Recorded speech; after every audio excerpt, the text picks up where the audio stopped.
सब जगह जाएंगे, डोरे धागे करवाएंगे, पीर फकीरों के वहां जाएंगे, मुल्ले मौलवियों के वहां जाएंगे, सब जगह जाएंगे, आराम से ले लेंगे, प्रसादी भी खा लेंगे, मान्यता भी कर लेंगे। शिरडी के साईं बाबा को बहुत लोग मानते हो, जिनके इतिहास को 100 साल अभी पूरे हुए ईस्वी सन 2018 में। ईस्वी सन 1918 में इन्होंने शिरडी में समाधि ली थी, ऐसा कहा जाता है। 100 साल इनकी समाधि को पूरे हुए। कई लोग इनको भगवान मानते हैं, कई लोग इनको चमत्कारिक देव मानते हैं, कई लोग इनको महापुरुष मानते हैं, वहां जाते हैं और मत्था टेकते हैं। जरा सुनिए ये कौन थे। मेरा दावा है, हिंदू हो या जैन हो, जो इनको मानते हैं, उन 100 में से 99 लोगों को भी ये पता नहीं है कि ये कौन थे। 99 लोगों को भी ये पता नहीं है कि ये कौन थे, कौन है, इन्हें क्यों लाया गया, ये 99 को पता नहीं। बेवकूफी की पराकाष्ठा देखो, जब पता नहीं और मानते हैं, पता नहीं और स्वीकार करते हैं, पता नहीं और पूछते हैं। बहरुद्दीन पिंडारी नाम का एक व्यक्ति था, ये अफगान से यहां आया था, ये पिंडारी जाति का था। ये मैं तब की बात कर रहा हूं जब औरंगजेब का खात्मा हो चुका था और मुगल साम्राज्य समाप्ति की ओर आगे बढ़ रहा था। धीरे धीरे मराठाओं ने अपना वर्चस्व जमा लिया था और वे हिंदू साम्राज्य की स्थापना के लिए बहुत मजबूती के साथ में आगे बढ़ चले थे। भारत के अंदर, भारतवर्ष के अंदर, अखंड हिंदुस्तान में जोरदार हिंदुत्व साम्राज्य का, हिंदू साम्राज्य का विस्तार होने जा रहा था। ये मैं तब की बात करता हूं। ये पिंडारी लोग लुटेरे हुआ करते थे। ये पूरी अफगान की जाति लूटने फाटने के लिए यहां पर आई थी। मुगलों के काल के अंदर इसने अच्छी खासी मात्रा में जगह जगह लूटपाट की थी। हिंदुओं को टारगेट बनाना, उन्हें लूटना, उनके पैसों को छीनना, उनकी बहन बेटियों को छेड़ना और पसंद आ जाए तो उनकी बहन बेटियों को उठा लेना, ऐसे इनके कर्तव्य हुआ करते थे। 1838 में इस बहरुद्दीन का माफ कीजिएगा, 1838 में इस बहरुद्दीन का जन्म हुआ और ये आगे बढ़ा। उसके बाद में एक फिल्म आई, वो हिंदी फिल्म थी। उस फिल्म को जगह जगह पर दिखाया गया षड्यंत्र के आधार पर। फिल्म में यह बताया गया, औरंगजेब के मरने के बाद पहली बार जब बोलने वाली फिल्में आई, पहली बार जब फिल्म आगे बढ़ी, वो ब्लैक एंड व्हाइट मूवी, जब फिल्मों का जमाना आया, तब ये बताया गया कि ये बहरुद्दीन पिंडारी तो बहुत अच्छा आदमी, और ये पिंडारी जाति के लोग तो देशभक्त हैं, देशद्रोही नहीं, ऐसा बताया गया। बावजूद इसके इस बहरुद्दीन ने जगह जगह डकैतियां करना, लूटना फाटना जारी रखा। बड़ी मात्रा में लोगों को तहस नहस करता रहा। इसने अपनी जिंदगी में कई सारी हिंदू महिलाओं के, कन्याओं के बलात्कार किए, कितना ही सारा नुकसान पहुंचाया। अंततः जब धीरे धीरे मराठा साम्राज्यों के सामने, उधर झांसी की रानी, झांसी के अंदर लक्ष्मीबाई लोहा ले रही थी, उस वक्त अंग्रेजों का आगमन हुआ। अंग्रेजों को यह बहरुद्दीन बहुत नागवार गुजरा। इन्होंने जैसे तैसे करके इस बहरुद्दीन को भगाने के लिए, पकड़ने के लिए खूब कोशिशें की। ये बहरुद्दीन बेस बदल करके भागता हुआ अहमदनगर आया, जिसे नगर कहा जाता है, महाराष्ट्र का बहुत बड़ा एक शहर है। अहमदनगर आया और सुनिए, इतिहास ये कहता है कि ये बहरुद्दीन पिंडारी अहमदनगर के अंदर एक वेश्या के घर रहा। उस वेश्या को अपना बना करके उसने वहीं पर अपना आशियाना बना लिया वेश्या के साथ। आगे जाकर उसने शादी की या नहीं की, इसका कोई सबूत नहीं। वेश्या के साथ रहते रहते 2 संतानों का जन्म हुआ। एक था लड़का जिसका नाम रखा गया चांद मियां। बहरुद्दीन ने अपने बेटे का नाम रखा चांद मियां। थोड़ा बड़ा हो जाने के बाद में बिना पढ़ाए लिखाए इस चांद मियां को अपनी डकैतियों में जासूसी के तौर पर बहरुद्दीन पिंडारी ने उपयोग करना प्रारंभ किया। जगह जगह ये चांद मियां, छोटा सा बालक, एक चद्दर लेकर के भिखारी के तौर पर फटे पुराने कपड़े पहन करके अलग अलग जगह पर बैठता, बाजारों में बैठता, आए गए माल की वगैरह बातमियां लेता, किसके घर में क्या आ रहा है जा रहा है ऐसी कोशिश करता, और समय समय पर कभी दिन में, 2 दिन में, 5 दिन में, 10 दिन में अपने पिताजी को, बहरुद्दीन को समाचार पहुंचाता कि आज इस घर में इतना माल आ रहा है या यहाँ इतना सामान आया है। और इस प्रकार डकैतियों का मामला आगे बढ़ता कि यहाँ कोई सुरक्षा के प्रबंध नहीं होते हैं, कोई पहरेदार नहीं होते हैं, ये चीज चलती रहती। अंततः परेशान होकर शंकाओं के आधार पर अंग्रेजों ने बहरुद्दीन को तो भगाया, आगे जाकर वो अफगान चला गया, उसकी मौत भी हो गई। चांद मियां, उसका बेटा, छिप छिप करके रहने लगा, बड़ा होता गया। एक दिन अंग्रेजों ने उसे पकड़ा, जेल की सलाखाओं के पीछे डाला। 8 साल तक ये चांद मियां जेल में रहा, अंततः ये छूटा। मराठा ताकत के साथ में अंग्रेजों का मुकाबला कर रहे थे। झांसी की रानी भी किसी भी हालत में अंग्रेजों को घुसने नहीं दे रही थी। अंग्रेजों को लोकल गुंडे चाहिए थे इन लोगों के सामने लड़ने और इनको परेशान करने के लिए। चांद मियां ने पैसे लेकर के झांसी की रानी के खिलाफ में अंग्रेजों के पक्ष में गुंडों को इकट्ठा करने और लड़वाने और मगजमारी करने के लिए तैयारी दिखाई। अंग्रेजों ने अच्छे खासे मोटे पैसे चांद मियां को दिए। ये चांद मियां महाराष्ट्र से ठेठ झांसी गया। अंततः अंग्रेजों के हाथों झांसी की रानी लक्ष्मीबाई को मरवाने में इस चांद मियां की भी भूमिका रही। उसके मरने के बाद इन अंग्रेजों ने उस चांद मियां को नवाजा। कालांतर के अंदर एक नया नुस्खा अपनाने के लिए वो चांद मियां झांसी से आकर के शिरडी पहुंचा। वहां सुलेमानी मुसलमानों के साथ में उसकी पहचान हुई। मूल अफगानी पिंडारी जाति का ये चांद मियां बहरुद्दीन का बेटा वहां जाने के बाद में सुलेमानों के साथ में परिचय में आकर के सुलेमानों के लिए काम करने लगा। मुसलमानों की ये सुलेमानी जाति षड्यंत्र पूर्वक हिंदुओं और मुसलमानों के बीच के भेद मिटाने और धीरे धीरे इस्लाम का भीतर से प्रसार प्रचार करने का कामकाज संभालती थी। ये स्लो पॉइजन देकर के धीरे धीरे लोगों को मुसलमान बनने के लिए अलग अलग तौर तरीकों से कब्रों पर ले जाने या फिर अलग अलग दरगाहों पर ले जाने, उन्हें बदलने, उन्हें चमत्कार दिखाने के तौर पर परिवर्तित करने का काम करती थी। उनको ये चांद मियां मिल गया। वहां इसके लिए एक मस्जिद बनाई गई। मस्जिद का नाम हिंदू रखा गया, इस्लाम की मस्जिद नहीं रखी गई। लोगों को भ्रमित करने के लिए मस्जिद का नाम इस्लाम नहीं रखा गया, मस्जिद का नाम हिंदू के तौर पर रखा गया।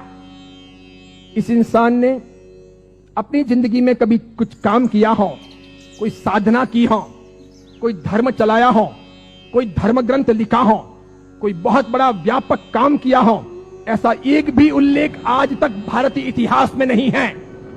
सुनिएगा, यही चांद मियां सुलेमानों के परिचय में रहने के बाद धर्म परिवर्तन करवाने, चमत्कारों के आधार पर लोगों को भरमाने के लिए साईं बाबा बनाए गए। इसी चांद मियां का नाम आगे हुआ साई। किसने नाम दिया? सुलेमानों ने। उसके लिए एक मस्जिद बनाई गई। बाद में वो हिंदुओं और मुसलमानों के बीच में सामंजस्य स्थापित करने के लिए फरिश्ते के तौर पर प्रस्तुत किया गया। देखिए आप एक मजे की बात, ईस्वी सन 1918 में इसने समाधि ली। उसके पहले फिल्में जब आती थी तब हिंदुओं और मुसलमानों के बीच का बहुत बड़ा भेद था, बहुत भेद। हिंदू मुसलमानों को पसंद नहीं करते थे भारत में, और मुसलमान हिंदुओं को पसंद नहीं करते थे। मुसलमानों को ईश्वर के नाम से बहुत एलर्जी थी, हिंदुओं को अल्लाह के नाम से बहुत एलर्जी थी। अगर आप थोड़े बहुत भी अपने प्राचीन काल में जाएं, मेरे जमाने के आसपास पहुंचे, ईस्वी सन 60 और 70 के दशक में पहुंचे, ईस्वी सन 1960 1970, और तब के जमाने में जितनी फिल्में आई तो फिल्मों में कहीं ना कहीं अल्लाह लाने पड़ते थे या फिर ईश्वर लाने पड़ते थे। बिना उनके काम चलता नहीं था। इन फिल्मों के आधार पर ही फिल्में हिट होती थी, फिल्में चलती थी। उस समय मात्र लटके मटके लेना, कमर को नचाना, ठुमके लेना और उससे फिल्म चल जाएगी, ऐसा होता नहीं था। उस जमाने का जमाना ऐसा था नहीं कि आज की हीरोइनें चल जाएं, थोड़े बहुत लटके मटके लें और फिल्म रातों रात कम कपड़ों के आधार पर फेमस हो जाए, ऐसा था नहीं। उस जमाने का कल्चर ऐसा था कि कहीं ना कहीं रिलीजियन, धर्म बीच में लाना पड़े। अल्लाह लाओ तो हिंदू नहीं देखेंगे, ईश्वर लाओ तो मुसलमान ऐतराज करेंगे। और देखो मजे की बात, अधिकांश प्रोड्यूसर मुसलमान थे। अधिकांश पाकिस्तान से, सिंध से, पंजाब से और कश्मीर से आए हुए हीरो और हीरोइन ये भी मुसलमान थे। लेकिन नौबत ये थी कि ये मुसलमान हिंदुस्तान के बाजार में अपने असली नाम से चल नहीं सकते, और इसीलिए दिलीप कुमार मुसलमान, उसको अपना नाम बदलना पड़ा। मीना कुमारी मुसलमान, उसको अपना नाम बदलना पड़ा। सुरैया देवानंद से शादी करना चाहती थी, लेकिन मुसलमान होने के नाते स्वीकार नहीं किया गया। पिता ने अनुमति नहीं दी कि हिंदू के साथ शादी नहीं हो सकती, उसे भी अपने नाम बदलने पड़े। 15-20 से अधिक ऐसे हीरो हीरोइन हैं 1960, 1970 और 1980 के दशक के, 1960, 1970 और 1980 के दशक के जिन मुसलमानों को मार्केट में चलने के लिए, स्ट्रेटजी बनाने के लिए अपने नाम बदलने पड़े। वो मुसलमान थे, उनको हिंदू दिखावा करना पड़ा। इधर देखो, जावेद अख्तर हो, सलीम खान हो, नौशाद हो और महमूद खान हो, ये सभी ऐसे प्रोड्यूसर थे जो जन्म से मुसलमान थे, इरादे से मुसलमान थे, हैं भी। इसके सिवाय अन्य अन्य आए और इन लोगों को अपनी फिल्में चलानी थी। इन लोगों ने एक तौर तरीका चलाया कि मुसलमान होने के नाते हिंदुत्व का समर्थन कर नहीं सकते और हिंदू देवी देवताओं को अपने को भ्रष्ट बताना है। क्योंकि आप पुरानी फिल्में देखिए और आज की फिल्में देखिए, किसी भी अल्लाह को कभी गाली नहीं दी जाती, किसी मस्जिद के ऊपर सवाल नहीं किए जाते, कभी कुरान के बारे में कुछ बोला नहीं जाता। लेकिन हिंदू देवी देवताओं की फिल्मों में मजाक होगी। किसी भी हिंदू देवी देवता को मानने वाले पंडित पुजारी को भ्रष्टाचारी, नालायक, रेप करने वाला बताया जाएगा। लेकिन किसी पादरी को, किसी भी मौलवी को रेप करने वाला या भ्रष्ट काम करने वाला नहीं बताया जाएगा। ये सब योजनाएं थी, वो मुसलमान प्रोड्यूसरों ने आगे बढ़ाई। बढ़ाते बढ़ाते उन्होंने वहां बढ़ाई कि उन्होंने देखा कि किसको लाया जाए। तब उन लोगों को साईं बाबा को लाना ठीक लगा कि ये है तो मुसलमान लेकिन हिंदुओं के बीच में खप जाएगा, है मुसलमान हिंदुओं के बीच में बिक भी जाएगा, है मुसलमान हिंदू मुस्लिम के बीच में अपना रास्ता अच्छा सा तय करवा देगा। तो पहली आई 1977 में फिल्म अमर अकबर एंथोनी। ऋषि कपूर ने उसमें इस साईं बाबा के नाम पर एक लाजवाब गीत गाया, हाथों हाथ वो बिका। फिल्म बहुत चली। देखो आप, फिल्म हिट हुई, बाबा भी हिट हो गए। फिल्म हिट हुई, बाबा भी हिट हो गए। मुझे ये बताओ, साईं बाबा का कौन सा धर्म ग्रंथ है? उन्होंने अपनी जिंदगी में, ये चांद मियां ने जो 8 साल तक जेल रहे, पिताजी के लिए जासूसी का काम किया, अंग्रेजों के हाथों बिके, झांसी की रानी लक्ष्मीबाई को मरवाने में जिसकी भूमिका रही, मराठाओं को बदनाम करने के लिए उसने बहुत काम किया, मराठाओं के स्वाभिमान को तोड़ने के लिए उसने बहुत काम किए, बहुत काम किए। क्योंकि मराठा एकदम पक्के कट्टर हिंदुत्ववादी, उन्हें यह मंजूर नहीं था, तो उनके स्वाभिमान को ठेस पहुंचाने के लिए उसने बहुत काम किए। और उस आदमी को रातों रात साईं बाबा बना दिया गया, महिमा मंडित कर दिया गया।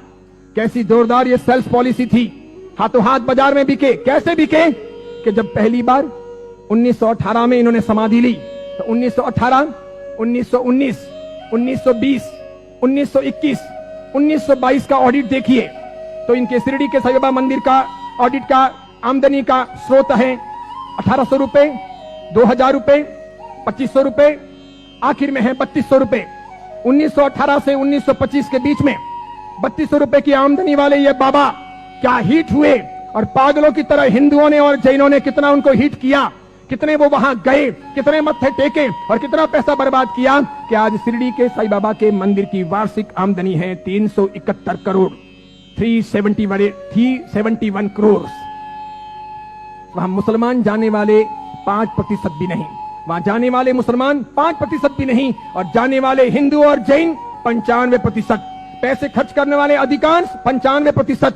मुझे बताइए, हिंदू धर्म के कौन से ग्रंथ में इनके बारे में क्या लिखा है?